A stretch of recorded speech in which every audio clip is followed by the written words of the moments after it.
لبيك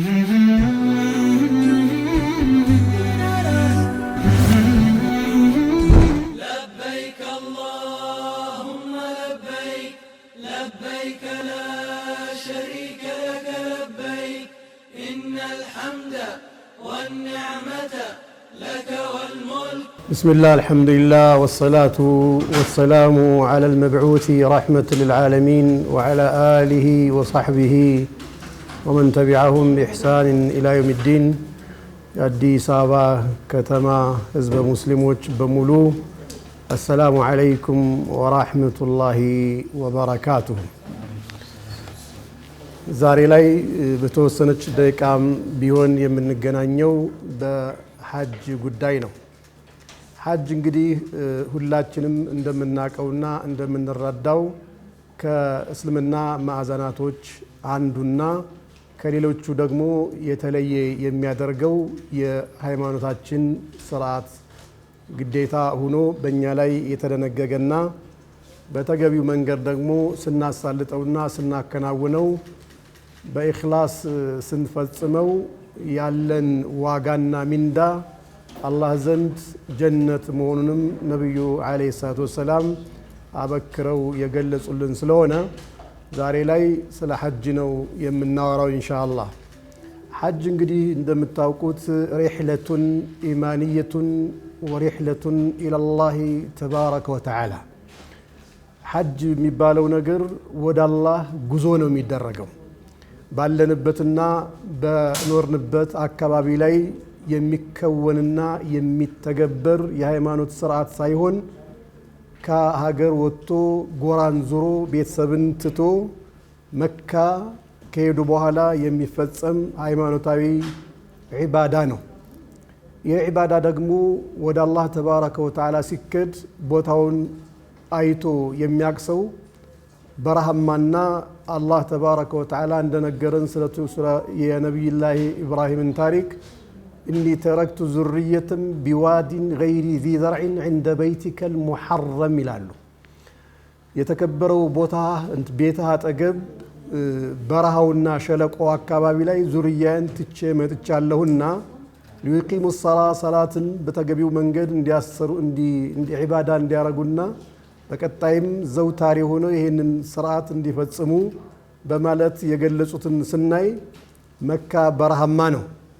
ይህንን በረሃማ ሀገር በስሜትና በሸውቅ ሁላችንም ናፍቀና ጓጉተን ወደዛ አካባቢ ሄደን የታዘዝነውን ስርዓት በተገቢ መንገድ አከናውነን ስንመጣ በልፋታችን ልክ አላህ ተባረከ ወተዓላ ጀነት የሚሰጠን መሆኑንና የእሱ ውዴታም የሚረጋገጥ መሆኑን ነግሮናል። አላህ ተባረከ ወተዓላ እንደገለጸው ደግሞ ሱረቱ አሊ ዕምራን ላይ ኢነ አወለ በይትን ውዲዐ ሊናሲ ለለዚ ቢበከተ ሙባረከን ወሁደን ሊልዓለሚን ፊህ አያቱን በይናቱን መቃሙ ኢብራሂም ወመን ደኸለሁ ካነ አሚና ወሊላሂ ዐለ ናሲ ሕጁል በይቲ መን እስተጣዐ ኢለይሂ ሰቢላ።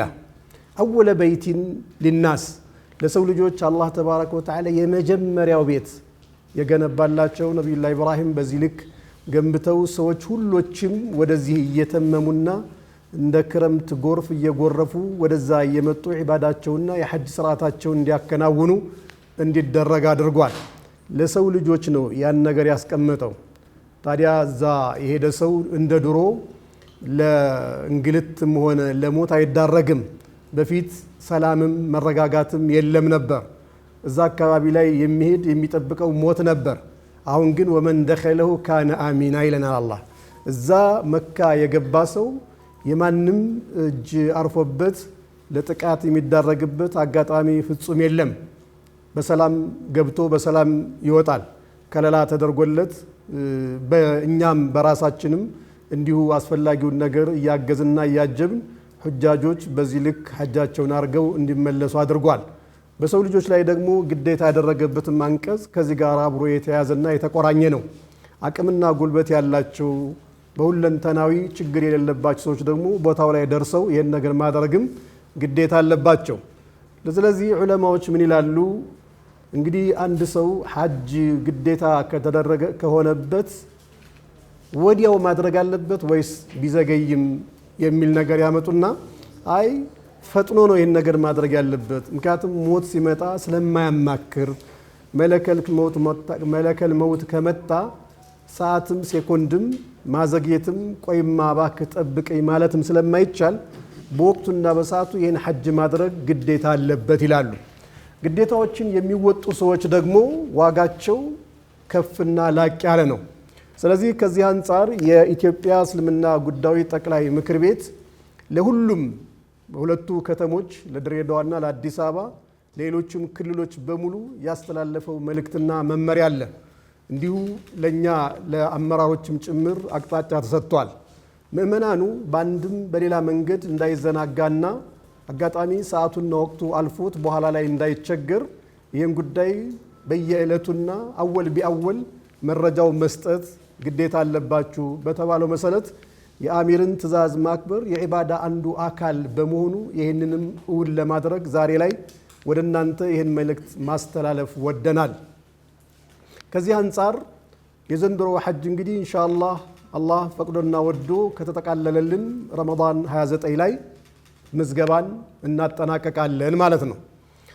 በዚህ አጋጣሚ ወንዶችም ሴቶችም አቅመ አዳምና አቅመ ሔዋን የደረሱ ምእመናኖች ሙስሊሞች በሙሉ መመዝገብ ያሰባችሁ የነየታችሁ ካላችሁ ንያችሁን አላህ ያሳካላችሁ እያልን ዱዓ እያደረግን መቼም ካላህ እገዛ የሚሆን ነገር ስለሌለ በዚች ሰዓት ውስጥ መታችሁ መመዝገብ እንድትችሉ ጥሪያችን የከበደ ነው።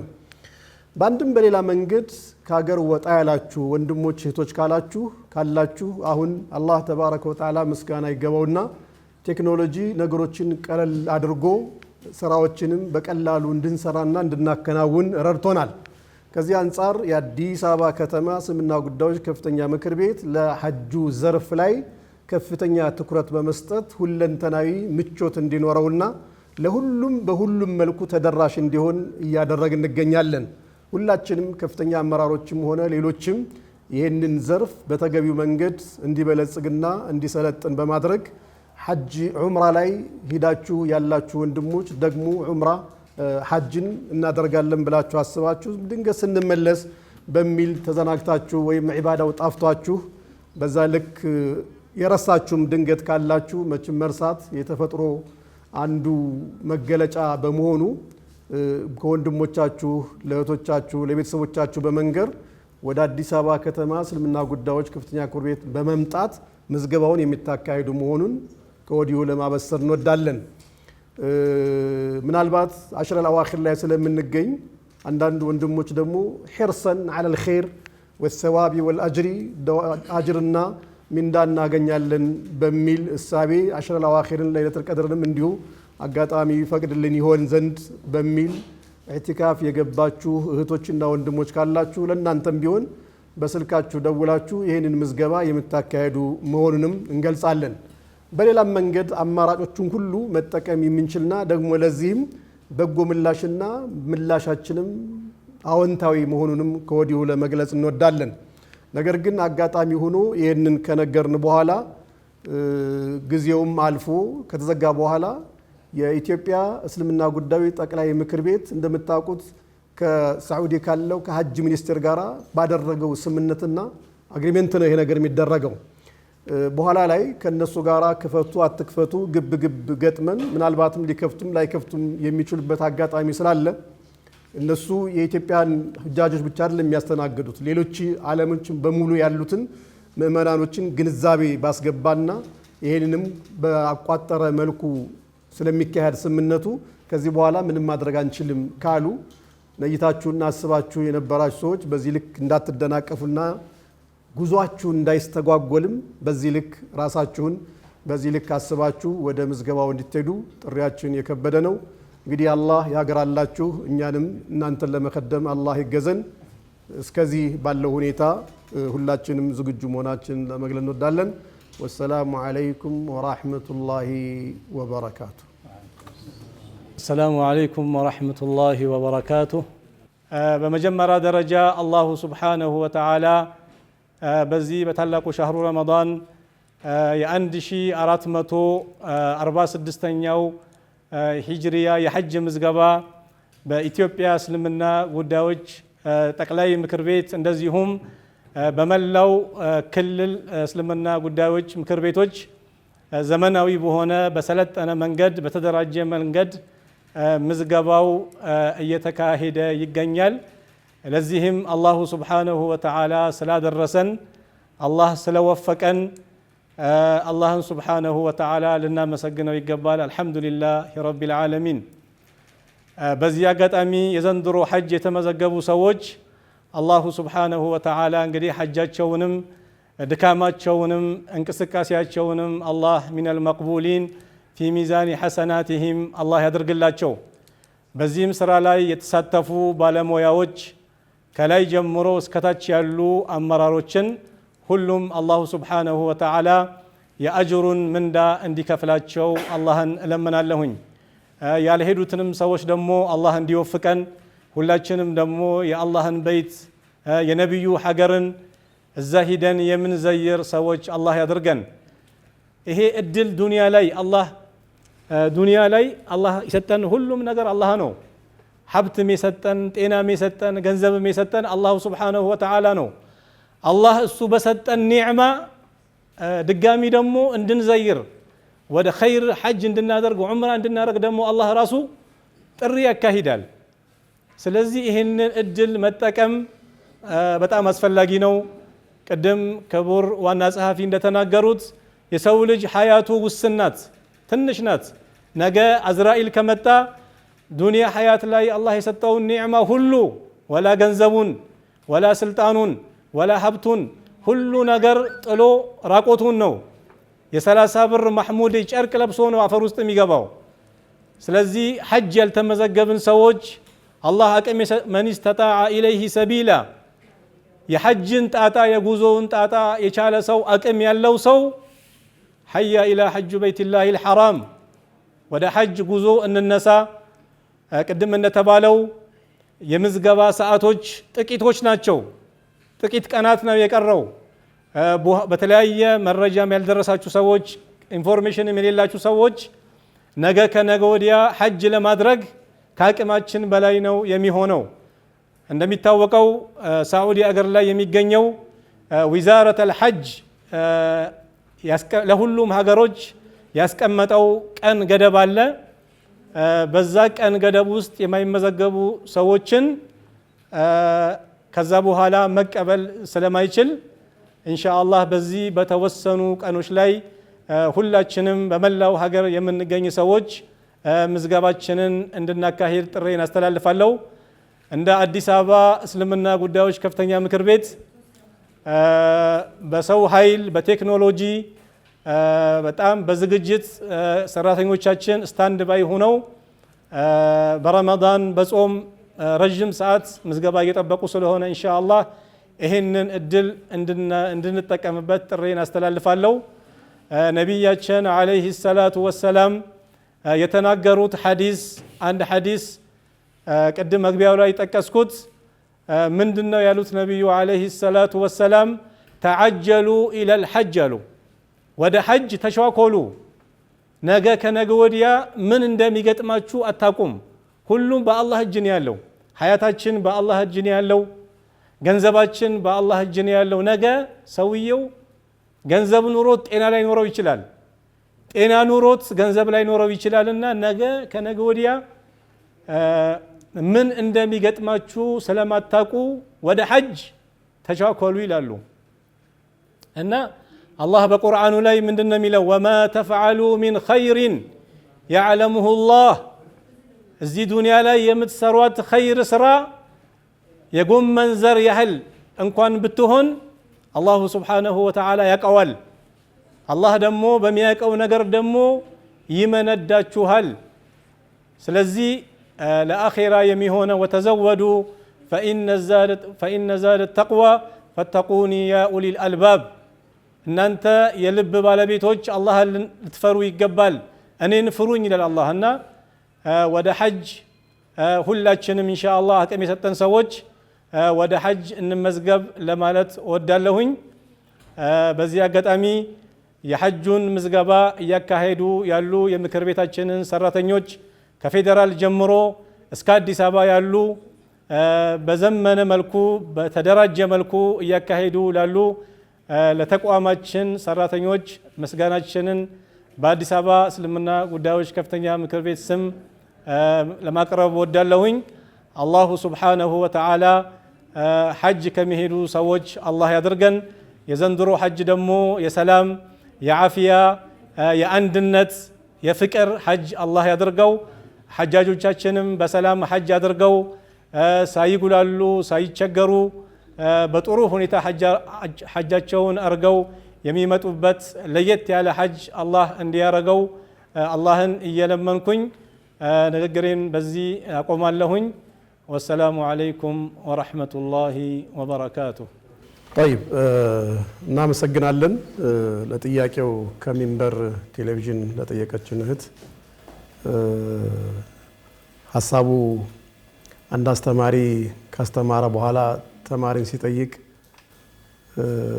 ጥያቄው ትምህርቱ ገብቶት ከሆነ በተማሪው ጥያቄ ነው የሚለካው ይባላል። በዚህ ልክ ሚዲያ ላይ የሚሰሩ እህቶችና ወንድሞች እንዲረዱን ስለምንፈልግ አንዱ የተረዱበት መንገድ ማሳያ ስለሆነ በድጋሚ እናመሰግናለን ሚንበር ቲቪን። እንግዲህ እስካሁን ምን ያህል ተመዝግቧል ለሚለው እንደ አዲስ አበባ እስልምና ጉዳይ ከፍተኛ ምክር ቤት ዘርፉ ለከፍተኛው አመራር በየጊዜው ሪፖርት ያቀርባል፣ አፕዴት ያደርገናል።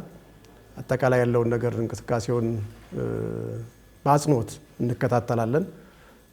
እንደተባለው በአመት አንዴ መጥቶ የሚከወን ዒባዳ እና ታላቅም ግዙፍም ዒባዳ በመሆኑ በየጊዜው እንከታተላለን። በዚህ መሰረት በሺህ የሚቆጠሩ ሁጃጆች እንደተመዘገቡ መረጃው አለን።